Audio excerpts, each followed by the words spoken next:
Ella had been looking forward to the new school term all summer. Her pencils were sharpened, her backpack was packed neatly the night before, and her favorite lunch was waiting in the fridge. Apple slices, a jam sandwich, and a little note from Mum that said, "Shine bright, little star."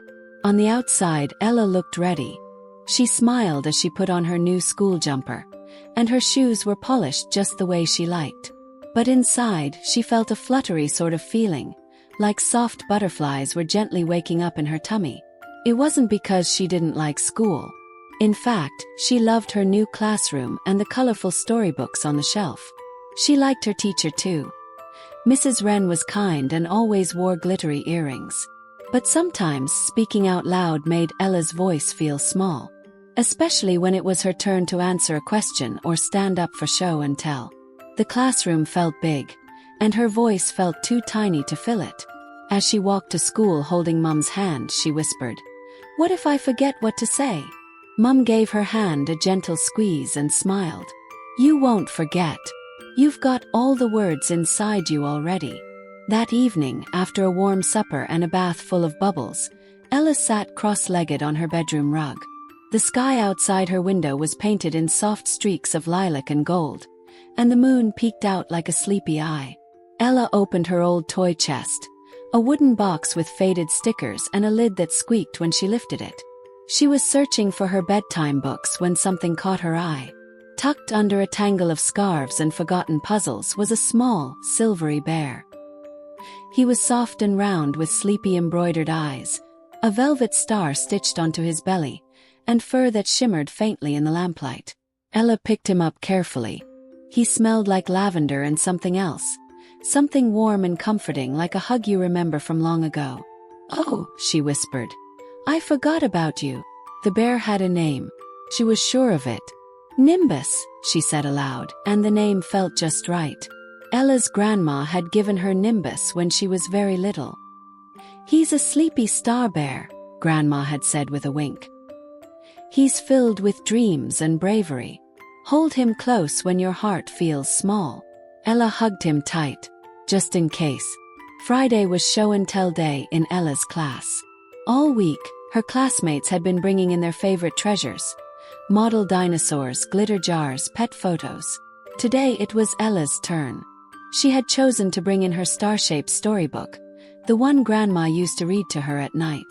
It was old, but the pages were filled with shimmering moons and dreamy creatures. She loved every word. But as she sat at her desk, waiting for her name to be called, Ella felt the flutter in her tummy return. Her fingers fiddled with the hem of her jumper, and her voice hid deeper inside her chest. She had brought Nimbus with her, tucked gently into her school bag, nestled between her lunchbox and her water bottle. She quietly reached into the bag and pulled him into her lap beneath the table. When Mrs. Wren smiled and said, "Ella, would you like to come up next?" Ella hesitated. Then she gave Nimbus a little squeeze. She imagined him glowing with starlight, whispering, "You're braver than you think." Ella stood up slowly. Her legs trembled a little, but her voice, though quiet, found its way out. "This is my storybook," she began, "and it helps me dream."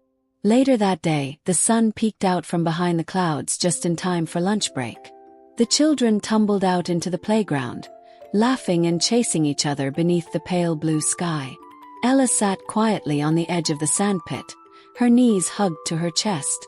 She liked watching everyone play, but sometimes it felt easier to stay still, especially when she wasn't sure how to join in. Nimbus was safely tucked into the front pocket of her coat.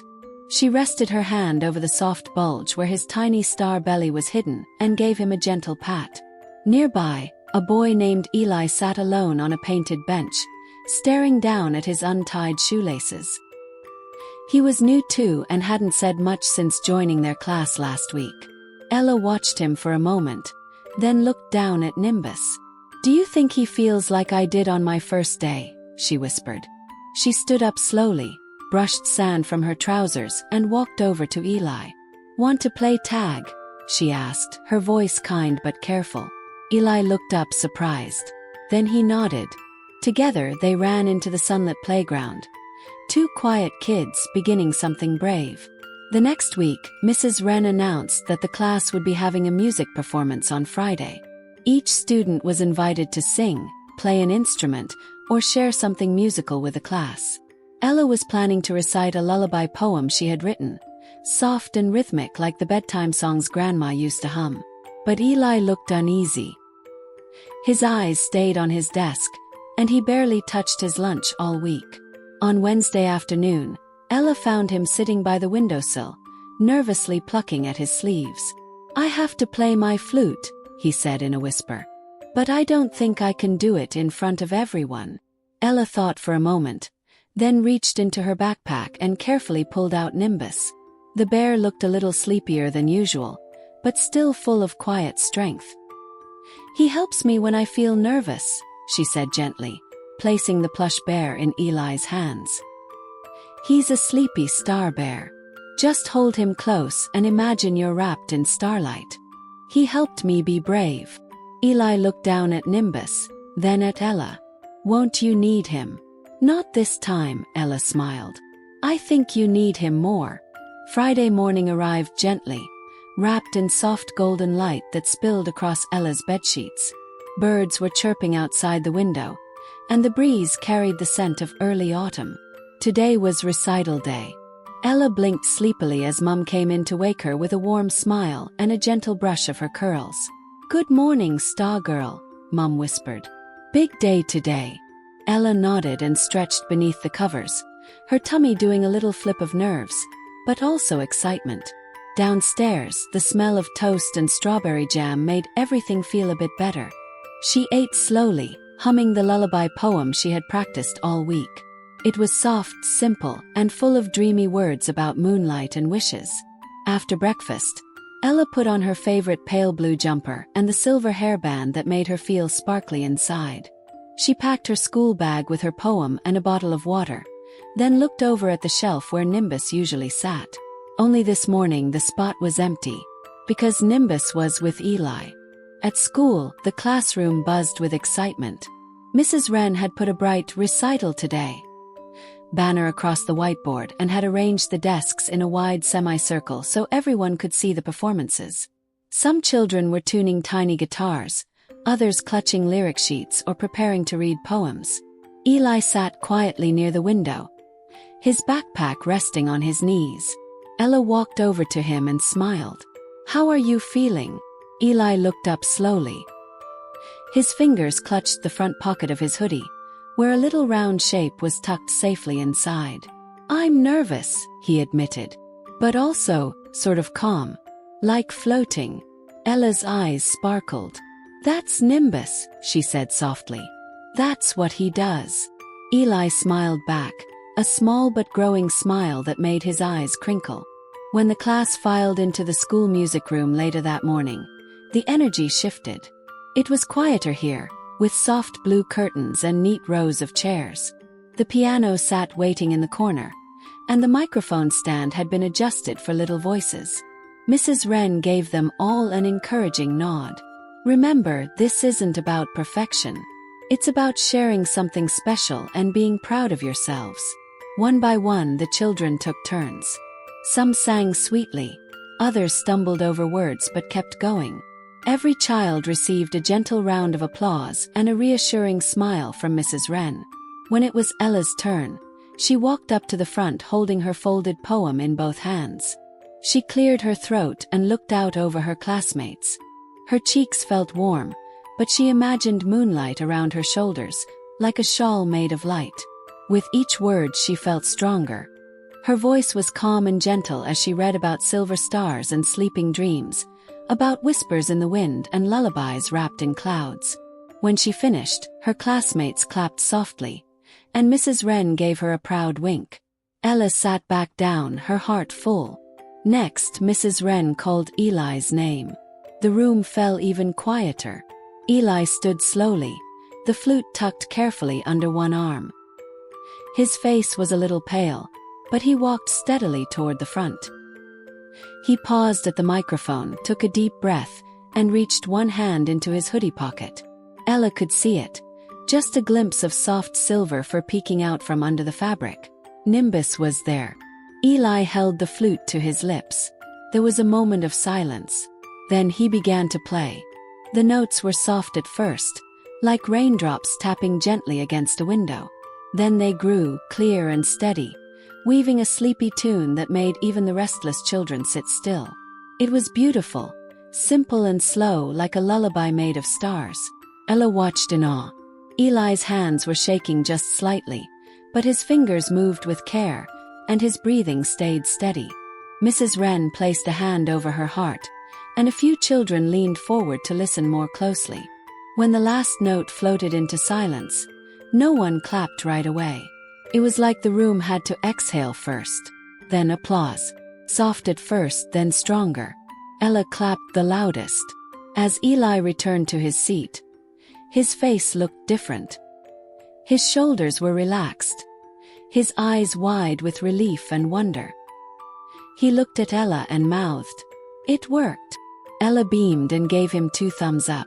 For the rest of the recital, Eli sat tall and proud, one hand resting gently on the soft bulge in his hoodie pocket.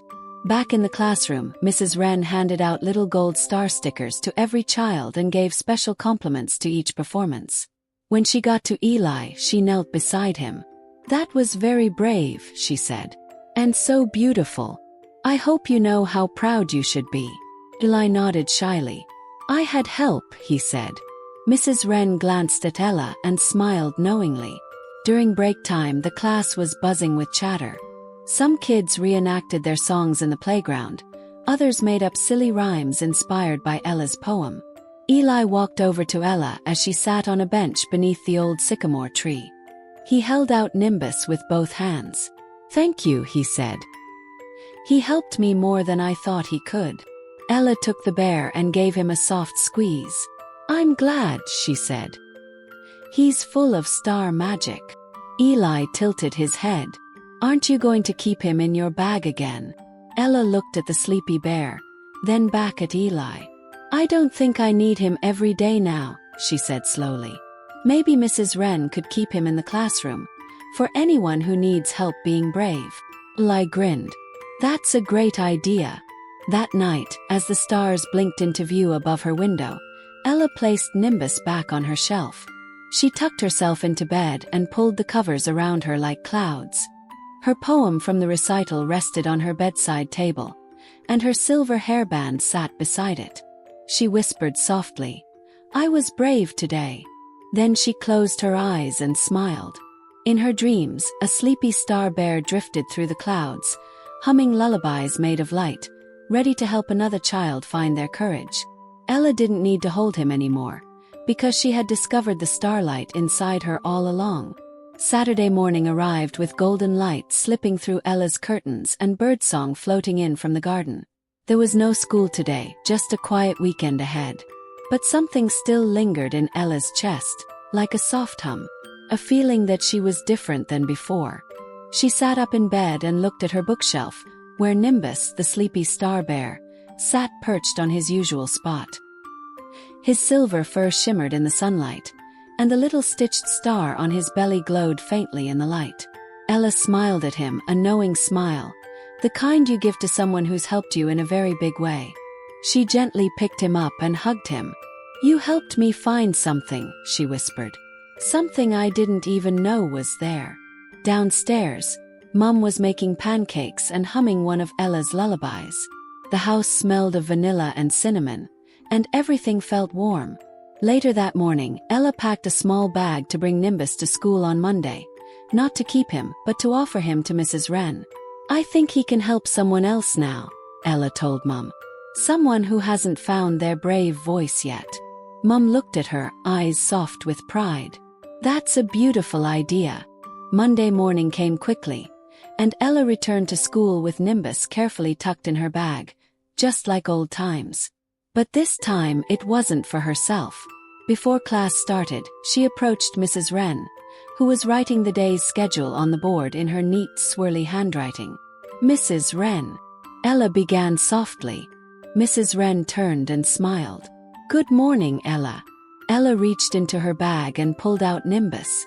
She held him out in both hands, like offering a little cloud full of light. "This is Nimbus," she said.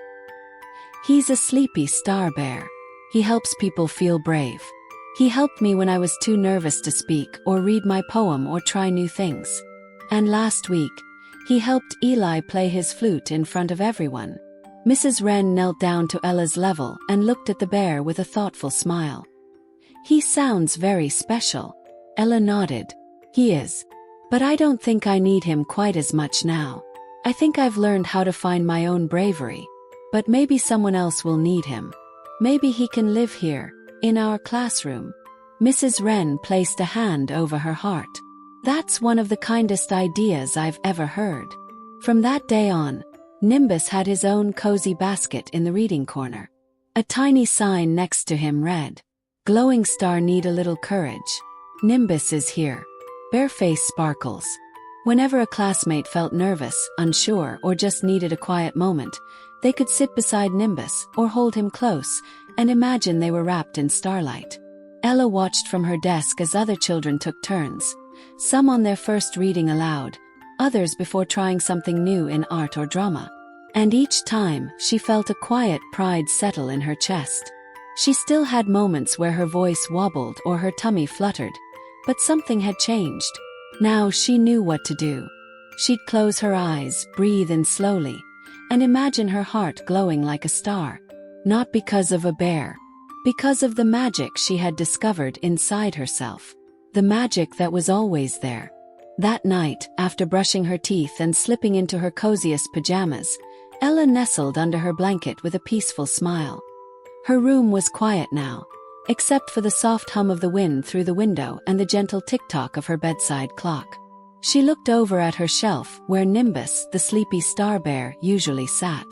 But tonight he wasn't there, because he now lived in the classroom, where he could help other children feel brave.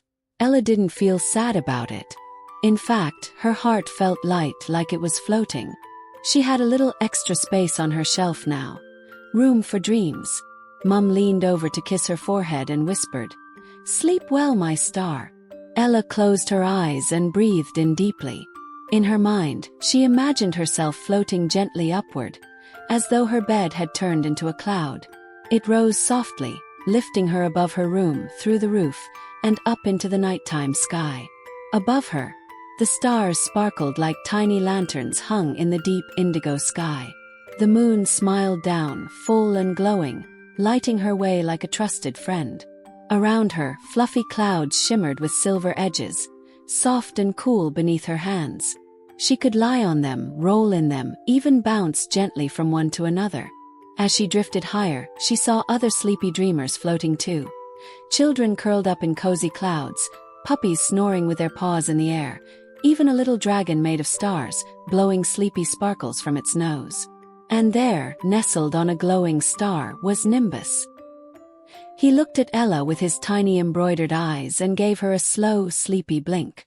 She smiled and waved. She didn't need to hold him anymore. She could feel him in her chest like a heartbeat made of stardust. She lay back in the soft, weightless air and let her thoughts drift like dandelion seeds. All her worries floated away, each one becoming a tiny cloud that disappeared over the horizon. No more butterflies in her tummy. No more worries about speaking up. Just stillness, warmth, and light. As her breathing slowed and deepened, her body sank deeper into her bed, which felt like a cloud cradling her in starlight. She was floating now, drifting peacefully, safe in her dream sky.